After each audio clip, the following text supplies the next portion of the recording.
I can speak to your deceased loved ones on the other side. Really? Really, really. Most of what astrology or any modality will do is confirm your inner knowing of your own connection to Hashem. I'm just being Jewish on a podcast. What are you going to do about it? Come at me, bro. Yeah. Right? And there's healing in that. Big time. So what do you say to people when they're like, oh, that's bullshit? Oh, I love it.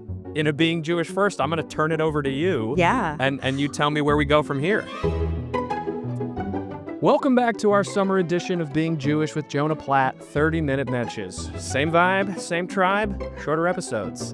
And speaking of vibes, my guest today is a renowned Jewish psychic, astrologer, and spiritual healer. After being clinically dead for 11 minutes and living to tell the tale, she's dedicated her time to helping others reclaim their inner knowing, reconnect with ancestral wisdom, and explore the intersection of spirituality, healing, and Jewish identity. And in a Being Jewish First, she's going to help me do exactly that live on the show right now. Ladies and gentlemen, please give a warm welcome to Jana Stern.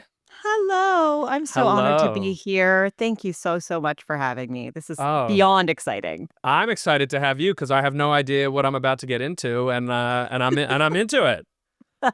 It's funny. My podcast is called I'm Really Into That Stuff, and it's Nice. because people are really into it, you know?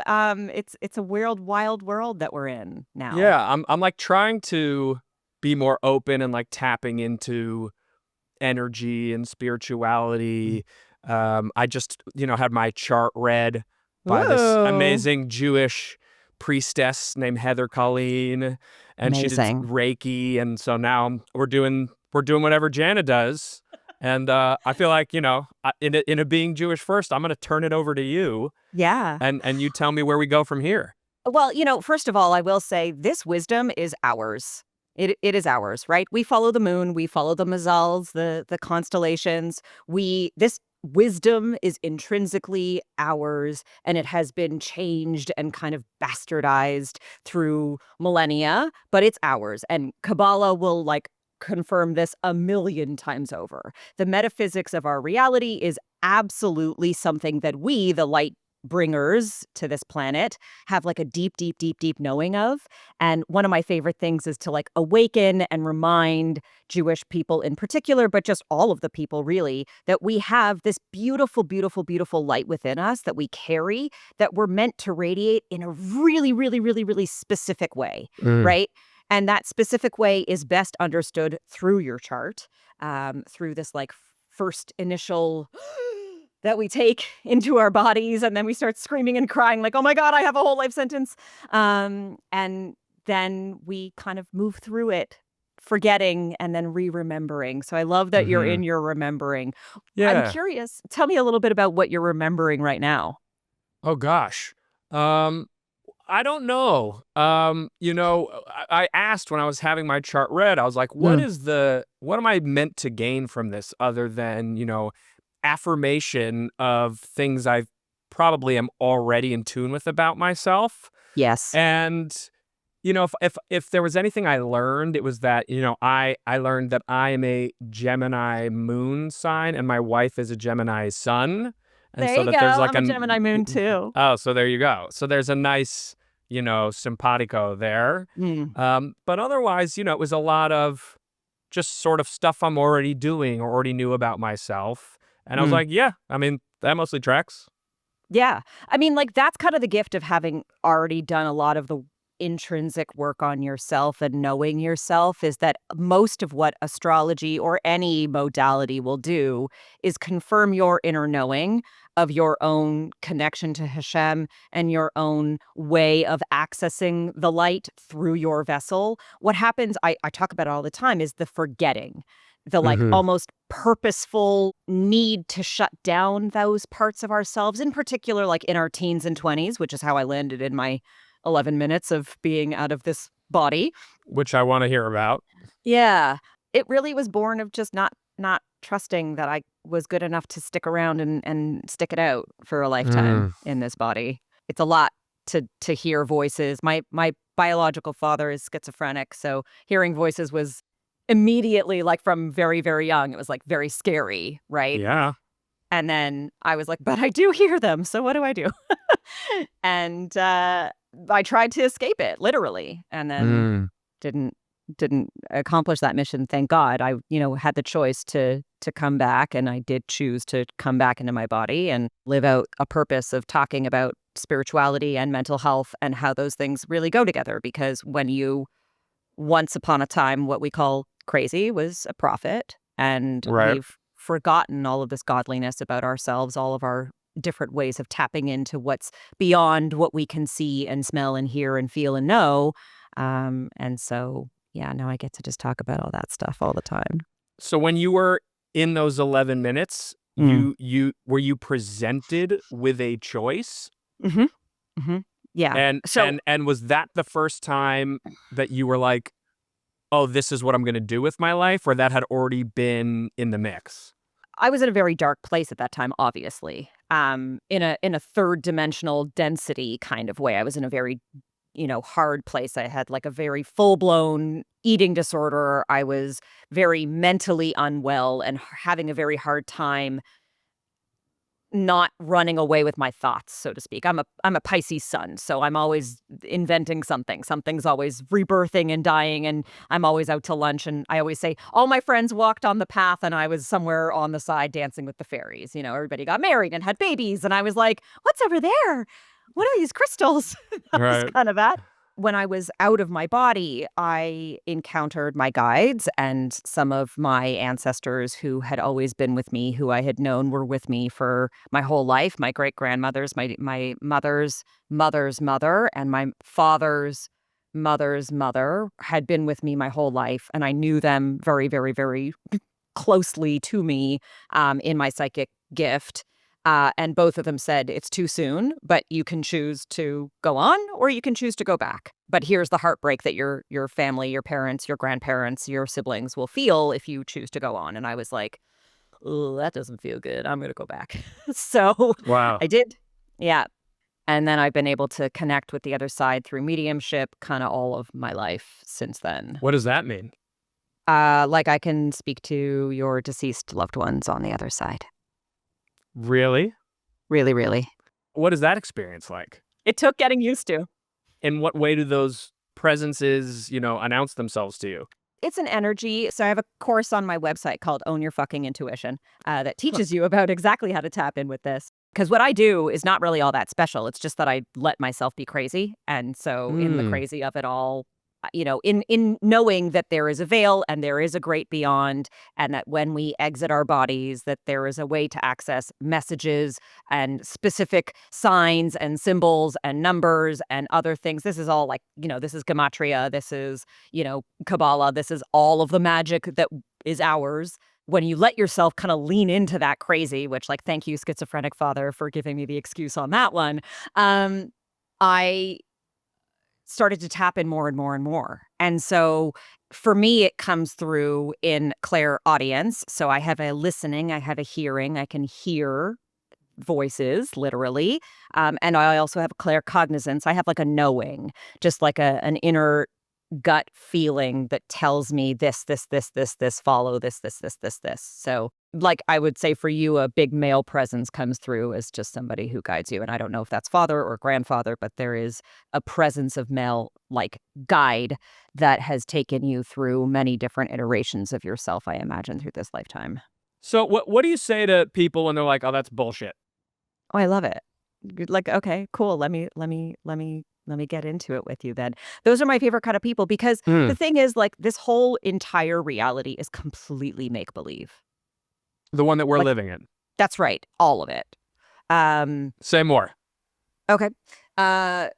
First of all, we are reformulating atoms all of the time with our brains. This third dimension has a particular kind of density, and when you can go beyond the density of this dimension, there is a higher truth, a higher knowledge that is accessible to literally everybody. And things like synchronicities and what people call coincidence prove those things.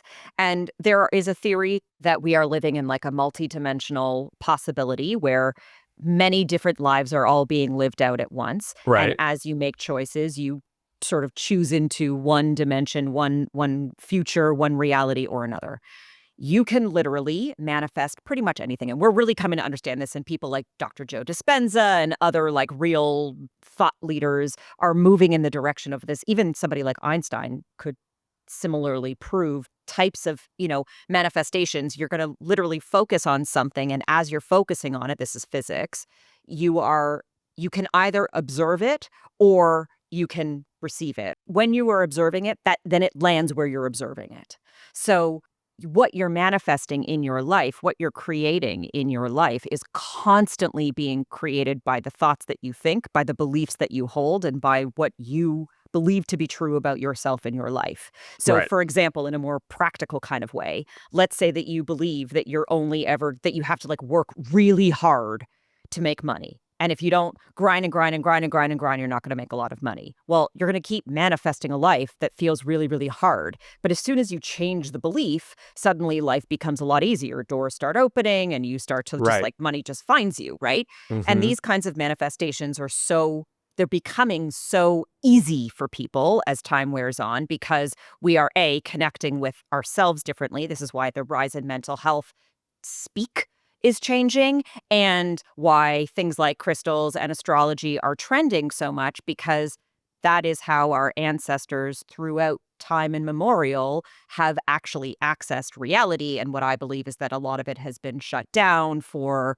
a plethora of reasons so that we would forget how powerful we really are. But when you actually let yourself tap into your own power, you can manifest anything. So if you don't believe that I'm psychic, there's something about you that you don't believe in as well, and it's your own limitation. So I love to just be like, yeah, okay, I don't believe it. I don't care. Like, let me prove to you how real it is, and then also let me show you where your own limitation is so that you can exceed it, you know? Yeah. I Hmm. like that. What is the Jewish piece in all this for you? I mean, obviously, you've just spoken about how this has sort of been the way in the Kabbalah and the gematria of it all. But what Yeah. about sort of the tie-in to everyday lived Jewish experience and tradition? How does this fit in?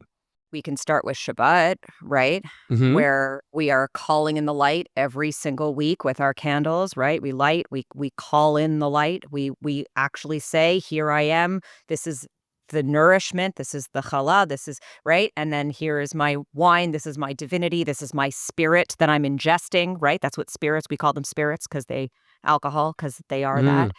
And then we go into this remembering this time, this rest period for 24 hours, for those who keep, and even those who don't, we are aware of it, that we are in a body and that we are also a spirit in the body. And it's not about going and doing and doing and going and going and doing. It's about actually resting. And so like even keeping Shabbat, which, many people have said Shabbat keeps the Jews as much as Jews keeps Mm. Shabbat, right?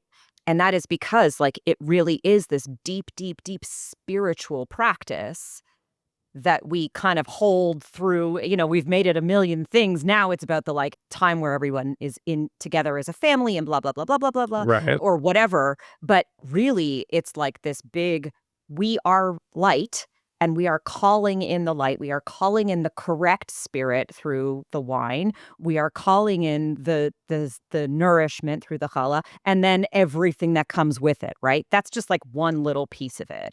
But I believe that like every single teaching, every story, everything in our lineage comes from this very, very deep metaphysical knowledge that has been absolutely like confused as stories of people, like of things that happen to people Right. instead Like a of this. literal history.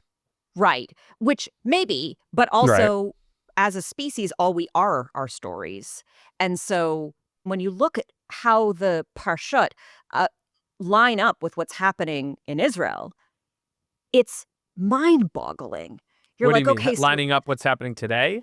yes, Give me an example. like there have been times where the Parsha is literally talking about, defeating our enemies and that the last war is going to be with Persia. And then we're bombing Iran, Right. like, and it's lining up to the week. And, some of it is coincidental and some of it is absolutely divinely guided by Hashem, by our, by God. And it almost doesn't matter whether or not it's being coordinated by a, I'm going to get a little political, like by a government that knows, Mm-hmm. but there is this clear message that comes through every week. And if you do tap in with the Parsha of the week, and you do tap in with what's being called in for us for the week, what's being given to our people to look at and tap into, there is such deep spiritual wisdom in that. And I think it's like a crime a little bit that we're not as connected to it. And, throughout history, we suffer most when we are furthest away from Torah, right? Mm, So that's true. it's, yeah.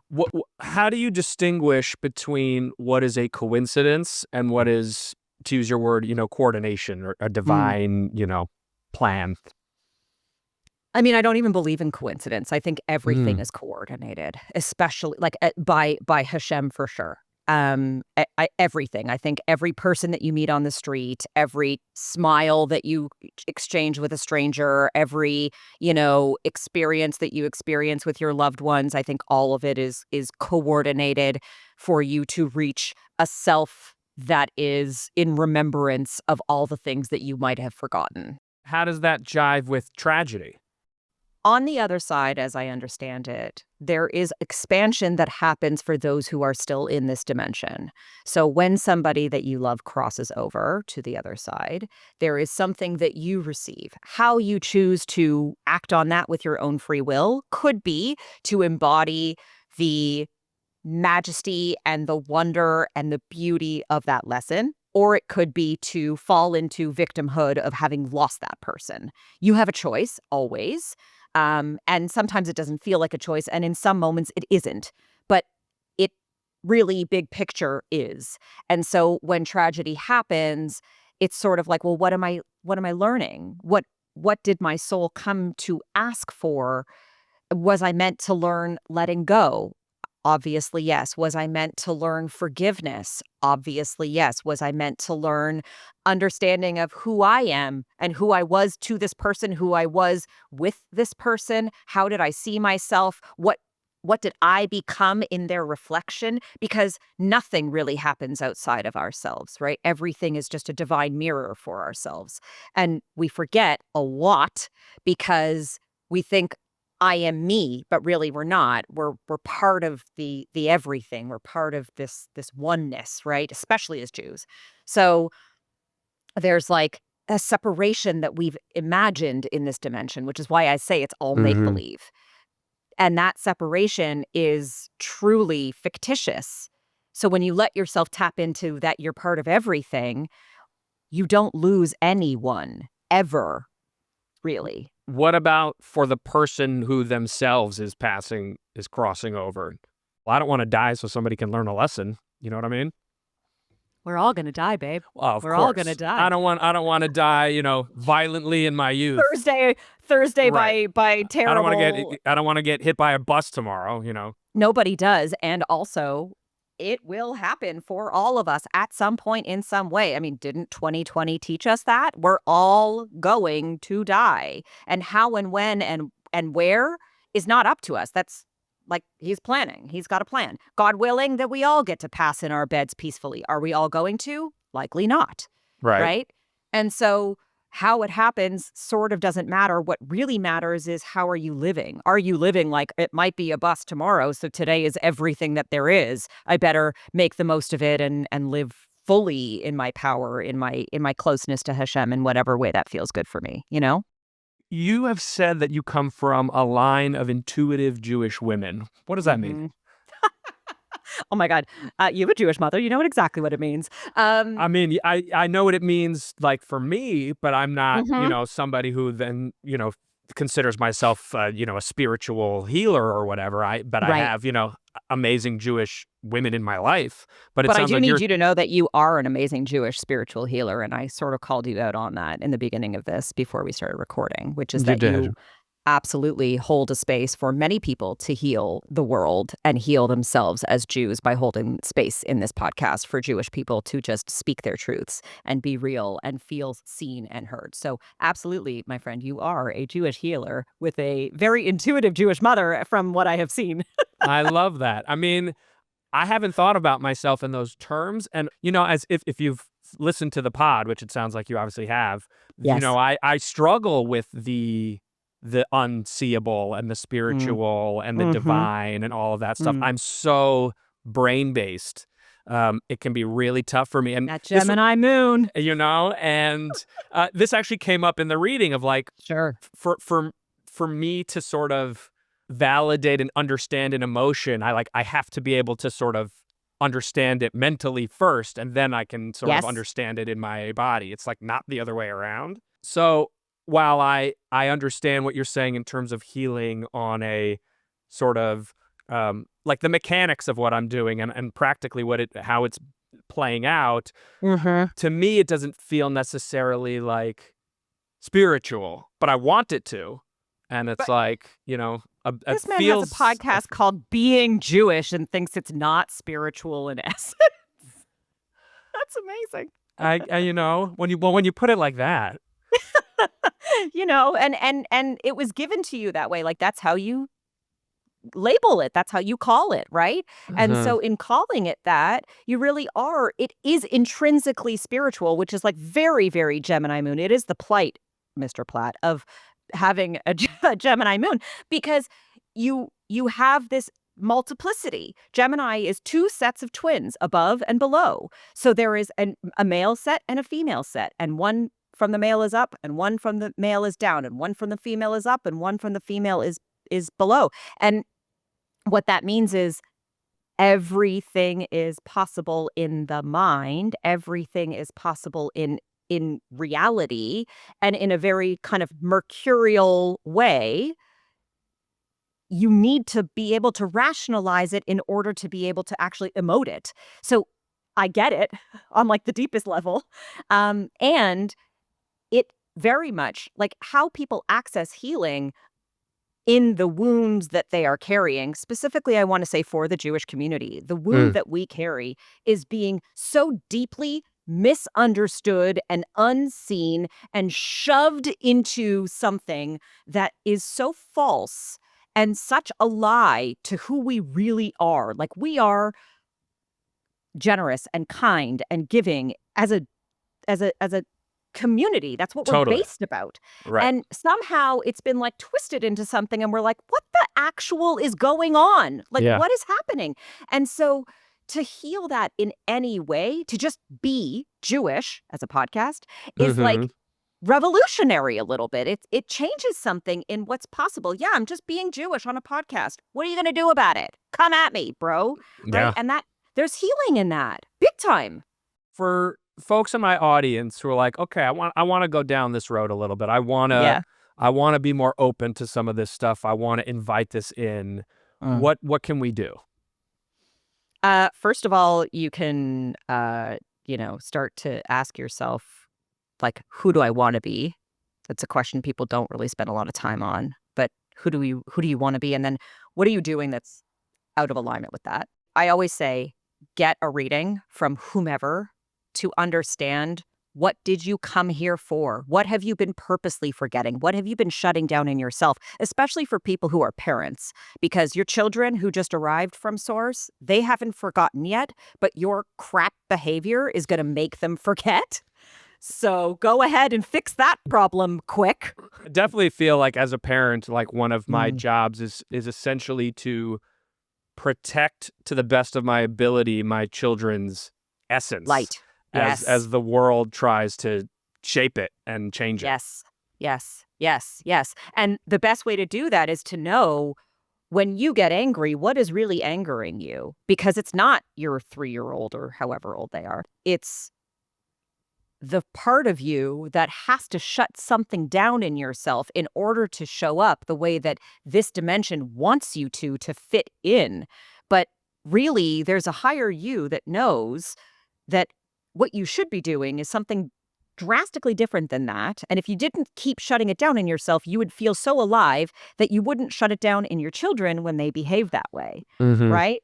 When your kid is crying and crying and crying and crying, and you're just like pulling your hair out, being like, stop crying, it's because there was a part of you that was told to stop crying, and you don't actually feel that it's safe to just cry it out. What it makes me think of for listeners of the podcast is sort of when I spoke about my journey with ADHD Uh-huh. and coming to understand what that meant and how so much of my personality came from that, and Mm-hmm. being able to understand where it came from and know myself better in that way allowed me Mm. to sort of click into being my more authentic full self. Right. And then sort of, as you say, like when you're in that place, it's so much easier to allow, for example, your children to just do what they're doing.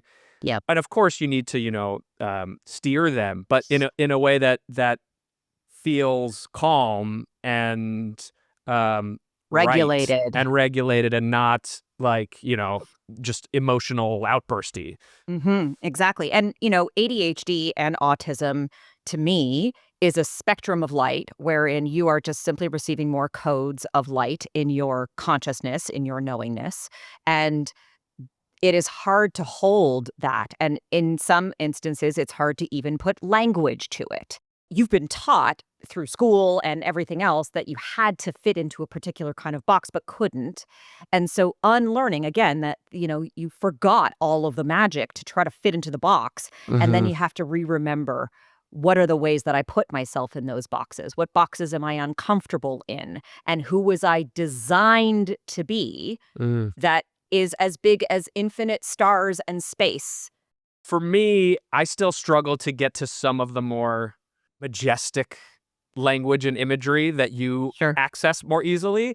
But the, Mm. the notion that, like, we are a certain person, and then we sort of spend so much of our adult life just trying to be that person again. And then once we just are like, oh yeah, now I'm the person I have been and, or like, I'm supposed to be, then everything Right. is better. But Yeah. it's just a funny thing we do to ourselves. Yeah, and God willing, the children now who are all so magical, I mean, they're all rainbow beings on a spectrum of light. Every single kid I know who's under 12 is on the spectrum, whatever the hell that means. They're just they're just so vibrant and magical and brilliant, and they have so much knowing in them. Mm-hmm. And I pray for a world that they don't have to ever shut it down. But, Yeah.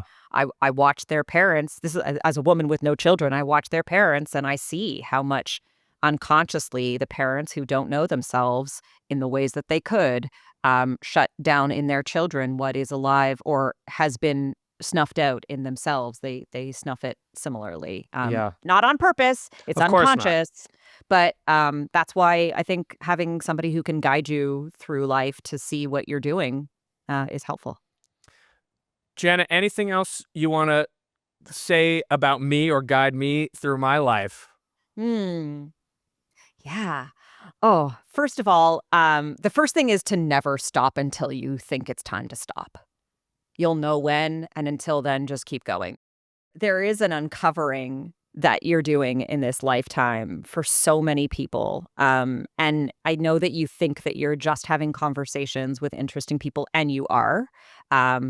But also, you are doing some real liberation in that. Like, you are liberating us from a kind of, the word is entrapment, I think, Hmm. that you open up. What year were you born?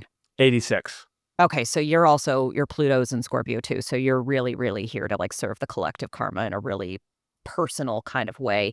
Um, and so that uncovering that you keep doing, I want to say like keep letting yourself go to whatever depths you need to go to be able to keep pulling up the muck of the collective, because what I can see is that, and I know that this will happen for us collectively, especially as a Jewish community, we're in the phase right now where the pipe has been filled with gunk and garbage and crap, and bit by bit we are like seeing it all the nastiness coming out of that pipe, like Mm. that visual.